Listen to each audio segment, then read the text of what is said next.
I never imagined grief could come with so much noise, not from crying, but from whispers, from the murmurs crawling across the mahogany pews of the funeral home like vines of judgment. My father had passed 2 days ago, and already my family had turned his death into a public performance, the kind where everyone wore black but showed their true colors anyway. Please subscribe to our channel and tell us in comments from where are you watching this video. I stood near the front of the chapel, silent, hands trembling around the photo I had chosen for the service. Dad standing beside his old fishing boat, smiling like a man who had earned peace. He wasn't a perfect father, but he was my anchor, the only one who ever really made me feel seen. My older sister, Madison, arrived 15 minutes late, wearing a designer coat that screamed, "Fashion Week," more than "Farewell, Dad." She didn't cry. She didn't look sad. She didn't even glance at the photo I had set up. She breezed past me like I was a stranger and loudly said to her fiancé, "Let's just get through this so we can find out what he left us."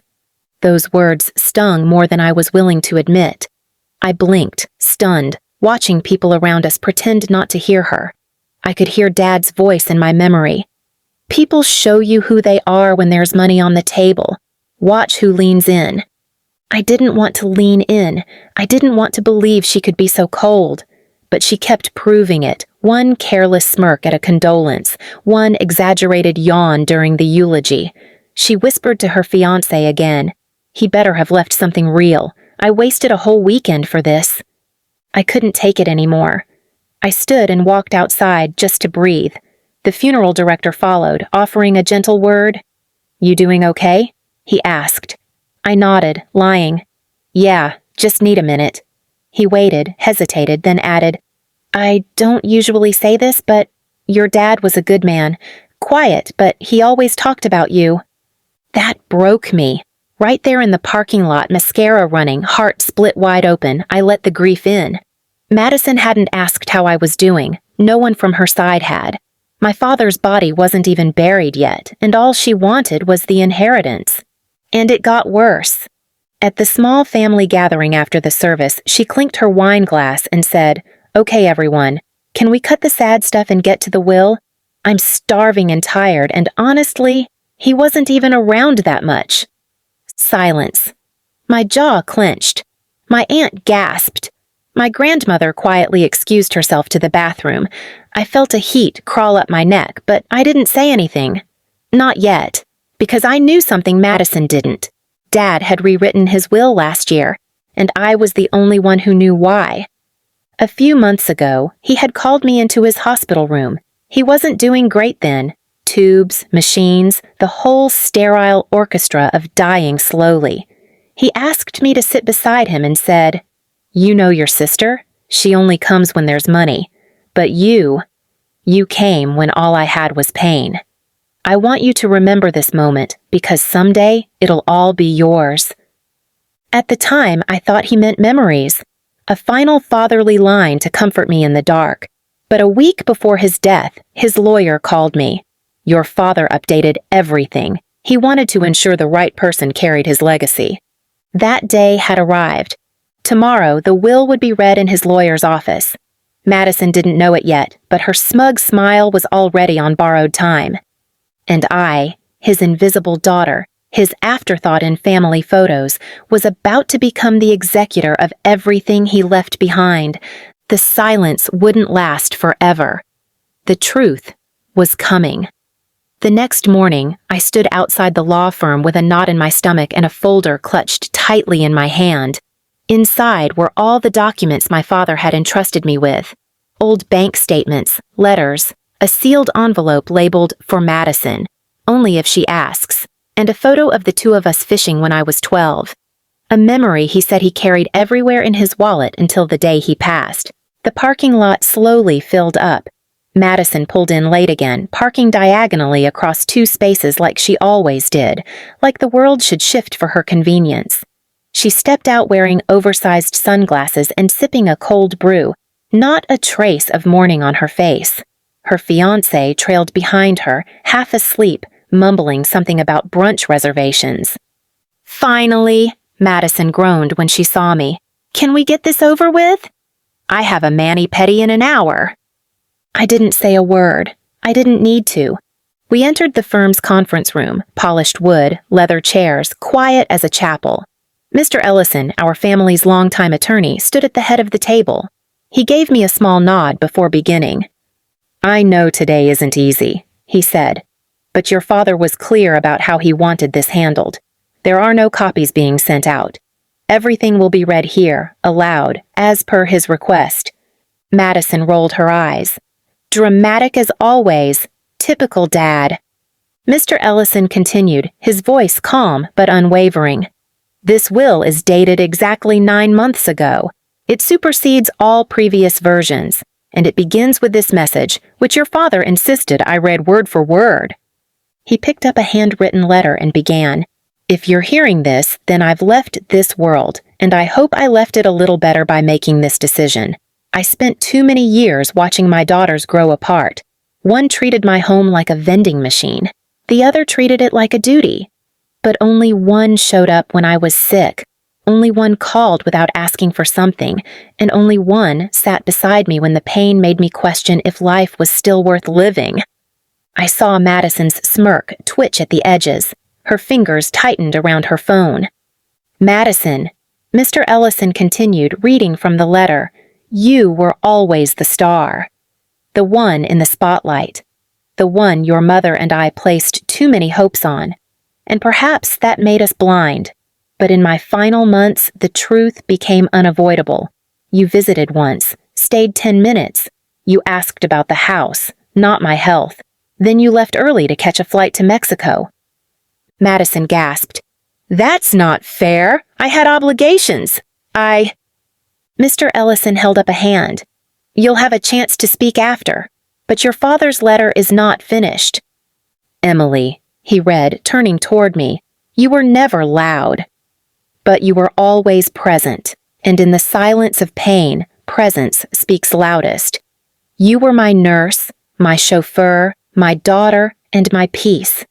That's why I've made the following decisions." The room stilled. Even the air paused to listen. To Madison, I leave my wristwatch, the one she admired when she visited the hospital. I hope it reminds her that time is precious, and not guaranteed.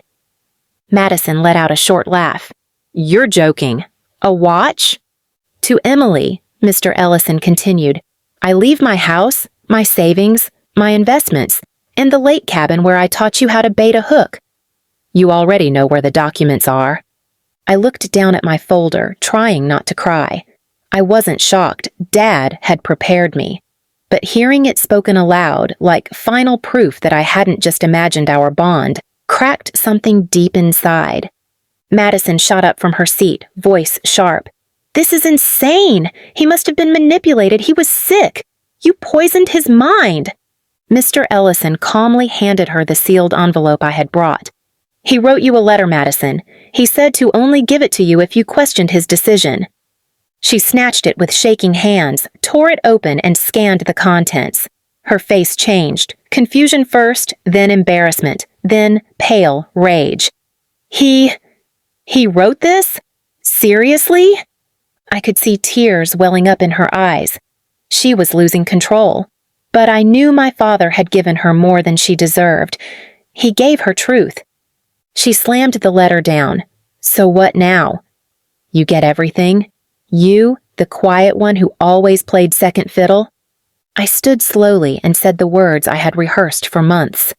"No, Madison, I was never second. I was just never loud enough for you to notice." She scoffed. "Whatever, you're nothing without his money." I smiled softly. "That's what you never understood. He gave me everything before he gave me anything." She stormed out, slamming the door, leaving her fiancé behind, looking awkward and unsure. He muttered an apology and followed her. Mr. Ellison leaned back in his chair. "Your father was right about you, Emily." I nodded, holding back tears.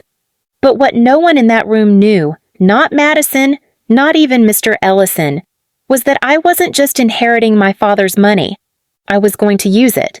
And what I planned to do next would ensure that Madison's name would never again be spoken without remembering the sister she dismissed and the empire she could never touch. 3 months later, the lake cabin was quiet.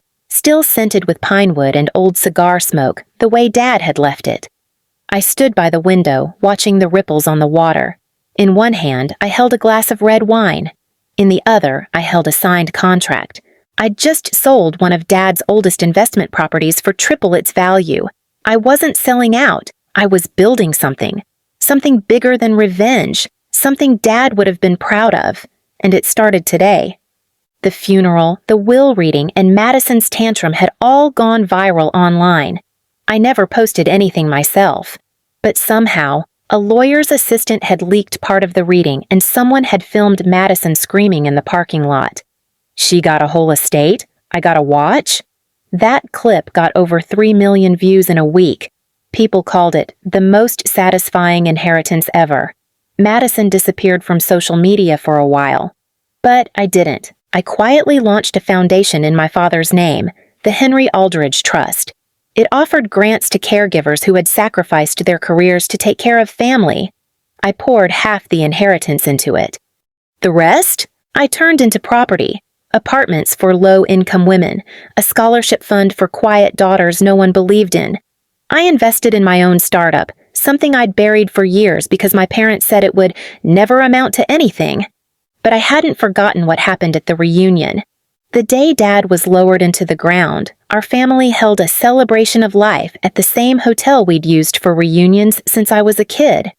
That was the first time I realized what people really thought of me. My uncle introduced me as the one who didn't go very far. My aunt asked if I was still working part-time. Madison? She didn't speak to me at all. And worst of all, my own father had stood in that banquet hall just a year earlier, held up his drink and introduced me to distant relatives as the one who never amounted to much, but at least she shows up. I had smiled then, swallowed the shame, but I never forgot. So I bought the hotel, quietly, discreetly, under a holding company name. The next family reunion rolled around. Madison RSVP'd for 3, herself, her new fiancé, and her manager. Apparently, she was trying to be an influencer now, writing the viral clip she once hated. The rest of the family came too. Same voices, same comments. Nobody knew what had changed. Until dessert was served. That's when the head of guest services walked in, whispered in my ear, and I nodded. "Ladies and gentlemen," he said, tapping his glass. "We'd like to take a moment to thank our host for tonight's event. Our very own hotel owner, Ms. Emily Aldridge." Silence. Forks stopped mid-air. Glasses froze halfway to lips. Madison actually choked on her champagne. "You own this place?" my cousin stammered. I stood slowly, letting the silence stretch. "Yes, I do. I've owned it for 6 months." Dad's brother muttered, "You bought it?" "I did, after Dad passed," I said calmly. It felt poetic, since I was always the invisible one here. A few nervous laughs, but Madison looked ready to explode. "You're joking. You bought the hotel just to show off?" I turned to her. "Number I bought it so that next time you try to act like you're the star, you'll remember who paid for the spotlight." There was a pause. Then someone started clapping. Then another. And another. Soon, the whole room was applauding. And for the first time in my life, it wasn't out of politeness. It was real. I wasn't the forgotten daughter. I wasn't the quiet one. I wasn't just Emily. I was the owner. Later that night, as guests filed out, Madison walked up to me, her arms crossed. "So what now?" "You just get to be better than me?" I looked her in the eye. "Number, I just stopped letting you decide my worth." She didn't respond. She left without saying goodbye. And I stood there, beneath the chandeliers she once mocked me under, and raised a glass, not to revenge, but to rebirth. To finally being seen. To finally choosing me. The girl they said never amounted to anything. Now the name on the deed, the plaque, and the future. Emily Aldridge, daughter, dreamer, and the quiet storm they never saw coming. Please subscribe to our channel and tell us in comments from where are you watching this video.